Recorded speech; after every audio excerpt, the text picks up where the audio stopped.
Good evening, board members. My name is Mandy Sackett with the Surfider Foundation. Surfider appreciates the South Coast Water District, the efforts for the South Coast Water District to design the proposed Doheny desalination plant in accordance with the California Ocean Plan requirements. We want to applaud the district for conducting a proper subsurface feasibility analysis as required by the Ocean Plan.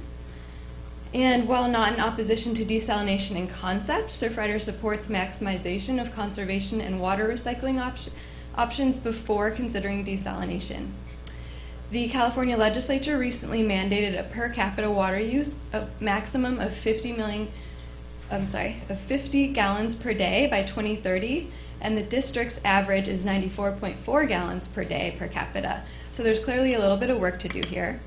It's not clear if the Orange County Water Reliability Study uses that mandate in its predicted water supply needs for South Orange County, and we hope that the district will take these mandates into account, especially when considering future expansion of the plant. I'd like to strongly urge the board to select option 2 for a 100% carbon neutral plant. Desalination plants are highly energy intensive, and anything other than 100% neutrality would be wholly irresponsible, especially given our state's mandate for a reduction of greenhouse gas emissions.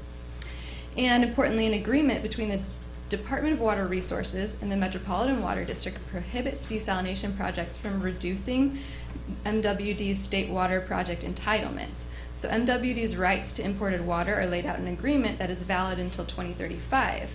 And so a one-to-one reduction in greenhouse gas emissions would be impossible. The Coastal Commission has required the Poseidon-Carlsbad plant to offset 100% of their emissions. And we do also appreciate the district's choice to reduce exposure to coastal hazards with their planning here. And while the coastal hazards analysis for the final EIR was thorough, it failed to consider an extreme sea level rise scenario over the life of the proposed plant. The state has directed all critical infrastructure projects to consider and design to withstand a potential extreme scenario. And so we're just concerned from Surfider's perspective about the potential for a need for future shoreline armoring here, especially given the impacts that seawalls have to beach erosion and surf.